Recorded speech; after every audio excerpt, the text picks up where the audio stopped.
ओम नारायण नमः। आप सभी भक्तों को आश्विन मास में पढ़ने वाली एकादशी इंदिरा एकादशी की ढेर सारी शुभकामनाएं।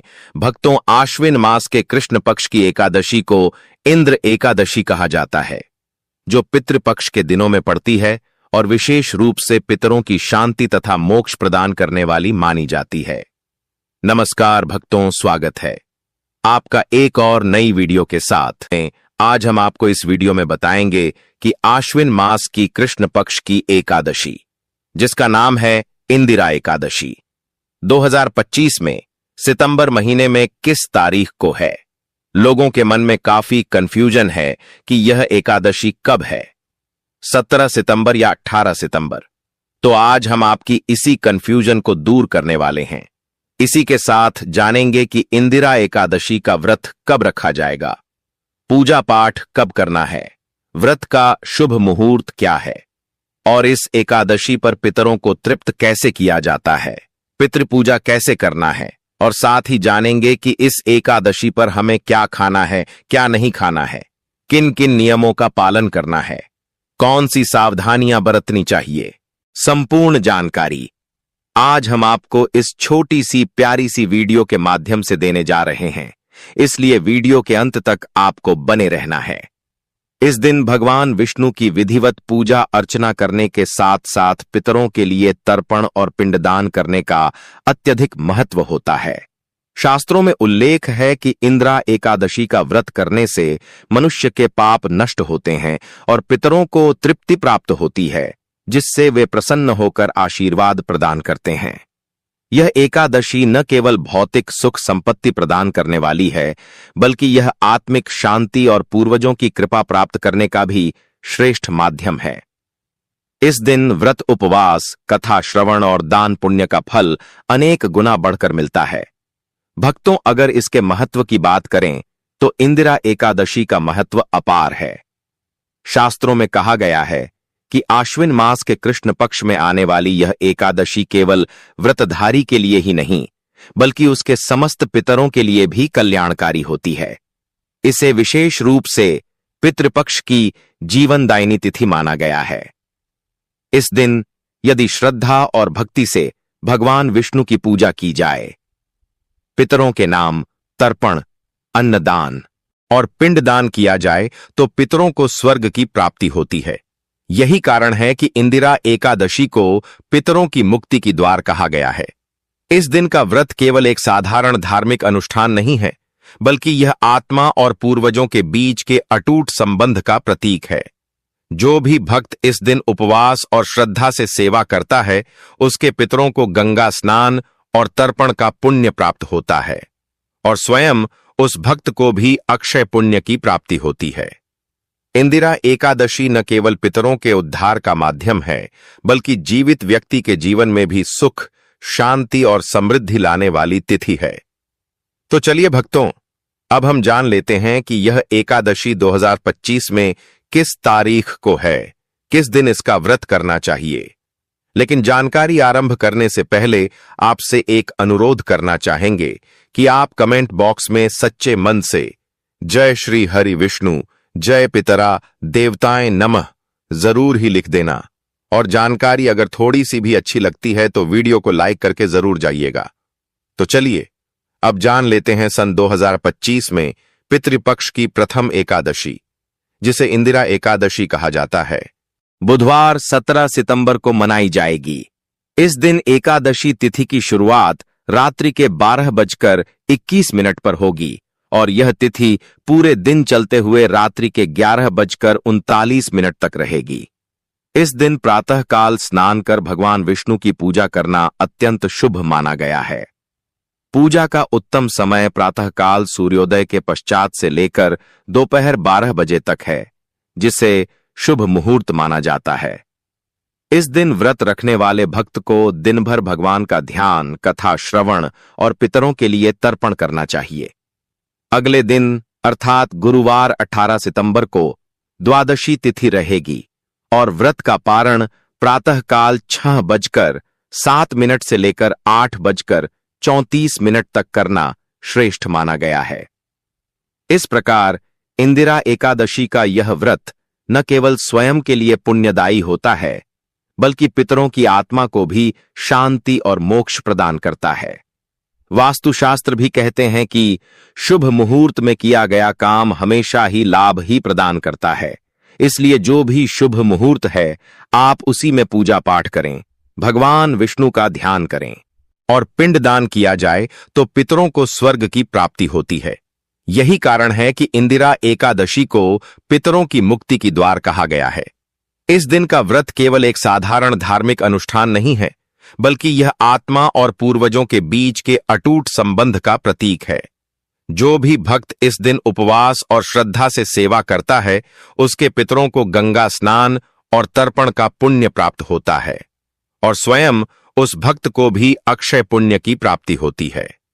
इंदिरा एकादशी न केवल पितरों के उद्धार का माध्यम है, बल्कि जीवित व्यक्ति के जीवन में भी सुख, शांति और समृद्धि लाने वाली तिथि है।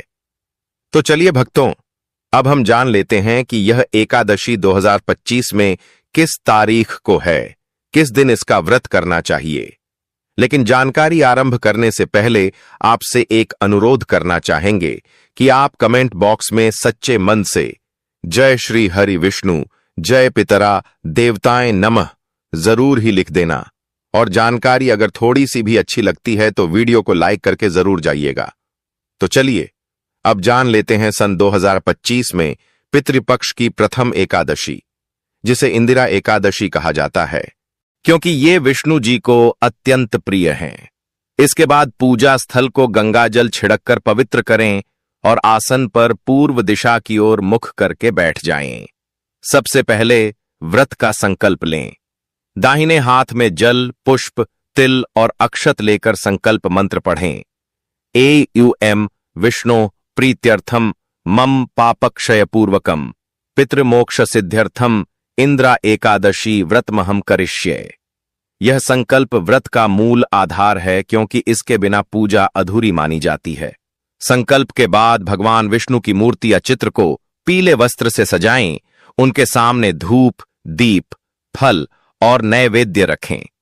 पूजा की सामग्री में शुद्ध जल, पंचामृत, धूप बत्ती, दीपक, पीले फूल, तुलसी दल, मौली, चंदन, चावल, नारियल, मिठाई, फल, सूखे मेवे और भगवान को भोग लगाने योग्य पकवान होने चाहिए। पूजा की शुरुआत भगवान गणेश की वंदना से करें। एयुएम गण गणपतये नमः, ताकि सभी विघ्न दूर हो जाएं। इसके बाद शंख बजाकर वातावरण को शुद्ध करें और भगवान विष्णु का ध्यान करें। अब भगवान को जल से आचमन कराएं और पंचामृत से स्नान कराएं। स्नान कराते समय मंत्र बोलें। एयुएम नमो भगवते वासुदेवाय नमः। फिर भगवान को पीले फूल और तुलसी दल अर्पित करें। तुलसी के बिना भगवान विष्णु की पूजा अधूरी मानी जाती है, इसलिए कम से कम 11 तुलसी पत्ते अर्पित अवश्य करें। दीप जलाते समय मंत्र पढ़ें। एयुएम दीप ज्योतिषे नमः। धूप अर्पित करते समय एयुएम धूपाय नमः। नैवेद्य चढ़ाते समय एयुएम अमृतोपस्तरणमसि स्वाहा। और अंत में भगवान की आरती करें तथा विष्णु सहस्रनाम या गीता के श्लोकों का पाठ करें। जो भक्त पूरे दिन विष्णु मंत्र एयुएम नमो नारायणाय या एयुएम नमो भगवते वासुदेवाय का जाप करता है, उसके जीवन से सभी क्लेश और बाधाएं दूर हो जाती हैं।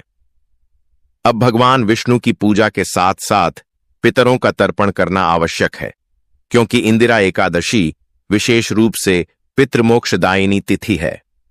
तर्पण के लिए दक्षिण दिशा की ओर मुख करके दाहिने हाथ से तिल, कुशा और जल अर्पित करें। इस समय मंत्र बोलें। एयुएम पितृभ्यः स्वधा नमः। एयुएम मातामहेभ्यः स्वधा नमः। एयुएम सर्वेभ्यः पितृभ्यः स्वधा नमः। जल अर्पित करने के बाद यदि पिंडदान करना चाहें तो चावल, तिल और गुड़ से बने पिंड पितरों को अर्पित करें। शास्त्रों में कहा गया है कि इस दिन पितरों के लिए अन्नदान, ब्राह्मण भोजन और गौ सेवा करने से पितृ प्रसन्न होकर आशीर्वाद देते हैं। व्रत के नियमों का पालन करते हुए दिन भर उपवास रखें। यदि स्वास्थ्य अनुमति न दे तो फलाहार या केवल जल ग्रहण करें, परंतु अनाज का सेवन न करें। दिन भर क्रोध, असत्य, परनिंदा, वाद विवाद और नकारात्मक विचारों से दूर रहना चाहिए।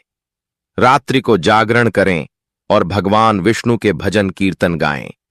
जो व्यक्ति पूरी श्रद्धा से इस व्रत का पालन करता है, उसके पितरों को दिव्य लोक की प्राप्ति होती है और उसके स्वयं के जीवन में भी सुख, समृद्धि और शांति आती है। अगले दिन द्वादशी को प्रातःकाल स्नान कर पुनः भगवान विष्णु का पूजन करें और नियत समय पर व्रत का पारण करें। पारण के समय तुलसी जल और फल ग्रहण करके व्रत समाप्त करें तथा ब्राह्मण या साधु को भोजन करवाकर दान दक्षिणा अवश्य दें। शास्त्रों में इंदिरा एकादशी के दिन दान का बहुत बड़ा महत्व बताया गया है, क्योंकि इस दिन किया गया दान कई गुना फल देता है और सीधे पितरों को तृप्त करता है। विशेष रूप से इस तिथि पर धान का दान सर्वोत्तम माना गया है, क्योंकि धान अन्न का रूप है और अन्न को जीवन का आधार कहा गया है। पितरों को अन्न से विशेष तृप्ति मिलती है, इसलिए इस दिन धान, तिल, गुड़, वस्त्र, फल, सब्जियां और आवश्यकता अनुसार अन्नदान करना चाहिए। साथ ही दीपदान और जलदान भी पुण्यकारी माने जाते हैं। दान हमेशा श्रद्धा और शुद्ध मन से करना चाहिए, चाहे वह किसी गरीब, भूखे, जरूरतमंद व्यक्ति को दिया जाए या किसी योग्य ब्राह्मण को। दोनों ही स्थिति में पितृ प्रसन्न होते हैं। शास्त्र कहते हैं कि यदि अपने सामर्थ्य के अनुसार दान किया जाए तो वह दान न केवल पितरों को तृप्त करता है, बल्कि दान करने वाले के जीवन से दरिद्रता और कष्ट दूर करता है। इसलिए इंदिरा एकादशी पर भोजन कराने, अन्न और धान दान करने, गौ सेवा करने और वस्त्र दान करने को सबसे श्रेष्ठ माना गया है। भक्तों, आपको जानकारी हम बता दें कि इस दिन खान पान को लेकर बाद विशेष ही महत्व बताया गया है। कुछ लोग जाने अनजाने में ऐसी वस्तु का सेवन कर देते हैं जिससे व्रत टूट जाता है, जिससे श्रीहरि विष्णु तो क्रोधित होते ही है, साथ में आपके पितृ देवता भी आपसे रोस्ट हो जाते हैं। शास्त्रों के अनुसार इंदिरा एकादशी के दिन व्रतधारी को पूर्ण रूप से सात्विक रहना चाहिए, क्योंकि यह व्रत न केवल पापों का नाश करता है बल्कि पितरों की आत्मा को भी शांति प्रदान करता है। इस दिन स्त्री हो या पुरुष सभी को व्रत करना चाहिए और सात्विक आहार ही ग्रहण करना चाहिए। सात्विक आहार में फल, दूध, दही, मूंगफली, नारियल, सिंघाड़े का आटा, राजगिरा, आलू, शकरकंद, कुत्तू का आटा, शहद और ताजे फल का रस प्रमुख हैं। इनका सेवन करने से शरीर पवित्र रहता है और मन एकाग्र होकर पूजा पाठ में लग जाता है। वहीं इस दिन तामसिक और राजसिक भोजन जैसे प्याज, लहसुन, मांस, मछली, शराब, मसालेदार और तैलीय भोजन, चावल, गेहूं, दालें और अन्य अनाजों का सेवन पूरी तरह वर्जित माना गया है। इस दिन किसी भी प्रकार का मांसाहार, मद्यपान या नशीली वस्तु ग्रहण करना पितरों का अपमान माना जाता है। शास्त्रों के अनुसार सात्विक भोजन से शरीर और मन दोनों शुद्ध रहते हैं और पितृ तर्पण तथा विष्णु पूजा का पुण्य कई गुना बढ़ जाता है। इसलिए इंदिरा एकादशी पर सात्विक रहकर व्रत का पालन करना ही सर्वोत्तम आचरण है, जो स्वयं के लिए भी मंगलकारी है और पितरों की आत्मा के लिए भी मोक्षदायी और पुननग्गी बताया गया है। तो चलिए भक्तों, अब हम जान लेते हैं कि वह कौन से कार्य हैं या कौन सी गलतियां हैं जो हमें इस एकादशी में नहीं करना है। इंदिरा एकादशी का व्रत केवल एक साधारण उपवास नहीं है, बल्कि यह पितरों की तृप्ति और भगवान श्री हरि विष्णु की कृपा पाने का सबसे पावन दिन माना गया है। इस दिन कुछ ऐसी गलतियां हैं जिनसे हमें दूर रहना चाहिए, क्योंकि यदि जाने अनजाने में भी ये कार्य हो जाते हैं तो व्रत का सारा पुण्य नष्ट हो जाता है और पितृदेवता के साथ साथ श्री हरि विष्णु भी नाराज हो जाते हैं। सबसे पहले तो इस दिन झूठ बोलना, कटु वचन कहना या किसी का अपमान करना बिल्कुल वर्जित है, क्योंकि यह व्रत सत्य और संयम पर आधारित है।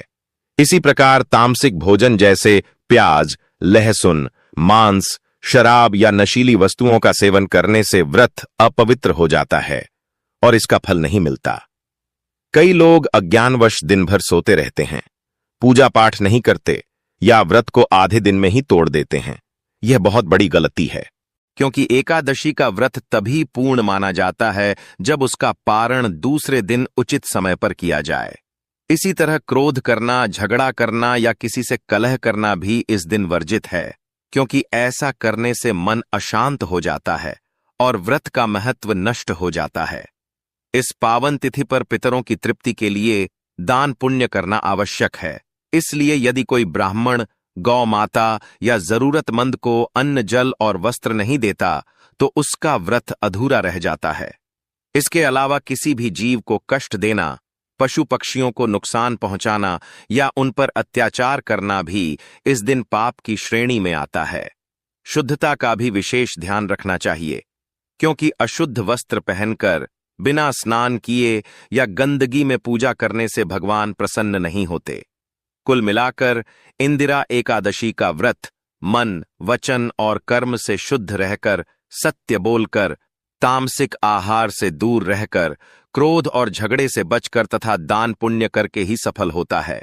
यदि इन नियमों का पालन न किया जाए तो व्रत का पुण्य तो नष्ट होता ही है, साथ ही पितरों की आत्मा भी अशांत रहती है और घर परिवार पर विपत्ति आने की संभावना बढ़ जाती है। इसलिए हमें हर हाल में इन गलतियों से बचना चाहिए और श्रद्धा, भक्ति तथा शुद्ध आचरण के साथ यह पावन व्रत करना चाहिए, ताकि भगवान विष्णु की कृपा और पितरों का आशीर्वाद हमें प्राप्त हो सके। इंदिरा एकादशी का व्रत केवल पितरों की मुक्ति का मार्ग ही नहीं, बल्कि भगवान श्री हरि विष्णु की अनंत कृपा पाने का अद्भुत अवसर भी है। इस दिन हमें कुछ विशेष नियमों का पालन करना ही चाहिए, ताकि हमारा व्रत पूर्ण फलदायी हो सके। सबसे पहले तो प्रातःकाल स्नान करके शुद्ध और पवित्र वस्त्र धारण करना अनिवार्य है, क्योंकि शुद्धता से ही पूजा का प्रभाव बढ़ता है।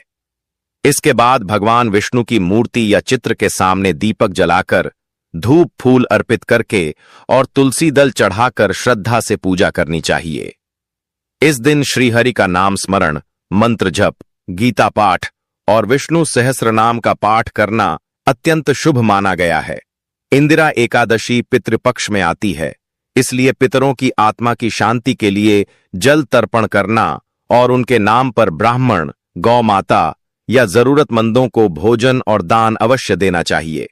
इस दिन व्रतधारी को तामसिक भोजन से दूर रहकर केवल सात्विक आहार ही लेना चाहिए, और वह भी एकादशी के नियम अनुसार।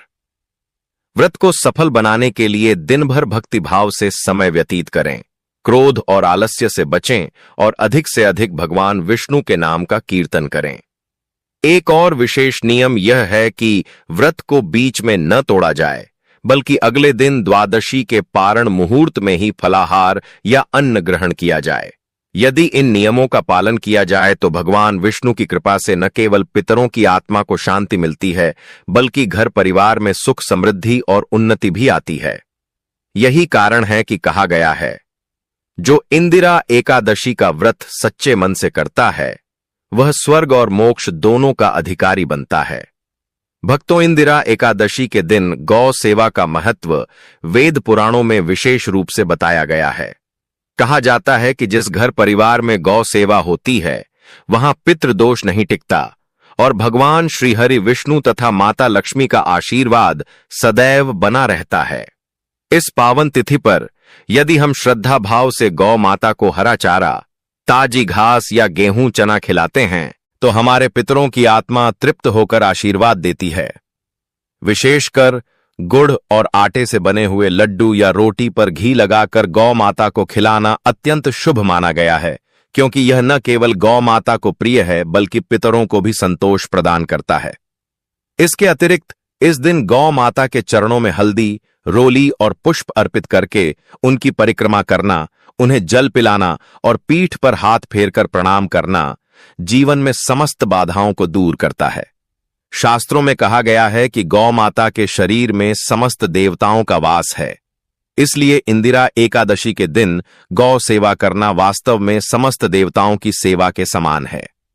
यदि कोई व्यक्ति सामर्थ्य अनुसार गौ माता को गुड़, हरी घास, फल सब्जी या अनाज का दान करता है तो उसे 100 यज्ञों का फल प्राप्त होता है और उसके पितृलोक में बसे पूर्वजों को भी मुक्ति की प्राप्ति होती है। यही कारण है कि आस्था से कहा जाता है, गौ सेवा बिना एकादशी का व्रत अधूरा है।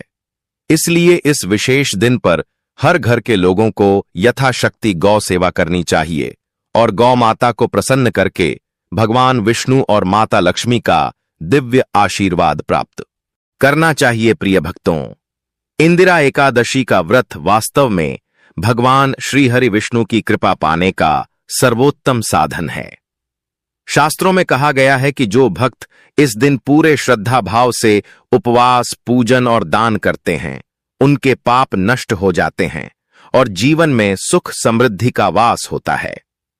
इस तिथि का एक और विशेष महत्व यह है कि पितृपक्ष में आने वाली इंदिरा एकादशी पितरों की आत्मा को तृप्त करने और उन्हें मोक्ष दिलाने का अद्वितीय अवसर देती है। जब हम अपने पितरों के लिए तर्पण, दान और सेवा करते हैं तो वे प्रसन्न होकर हमें आशीर्वाद देते हैं और हमारे घर परिवार में शांति और समृद्धि का संचार होता है। इसलिए भक्तों, इस एकादशी पर भगवान विष्णु की पूजा और पितृ देवताओं की सेवा दोनों का संतुलन बनाए रखना आवश्यक है। हमें विश्वास है कि यह जानकारी आपके लिए लाभकारी सिद्ध होगी और आपके व्रत को और अधिक फलदायी बनाएगी। अगर आपको यह वीडियो अच्छी लगी हो तो इसे लाइक जरूर करें, चैनल को सब्सक्राइब कर लें ताकि आगे भी ऐसी ही धार्मिक और उपयोगी जानकारियां आपको मिलती रहें। और कमेंट बॉक्स में जय श्री हरि विष्णु और पितृदेवता की जयता है लिखकर अपनी श्रद्धा व्यक्त करना न भूलें। वीडियो के अंत तक बने रहने के लिए आप सभी भक्तों का धन्यवाद। मिलते हैं एक और नई वीडियो के साथ, तब तक के लिए नमस्कार।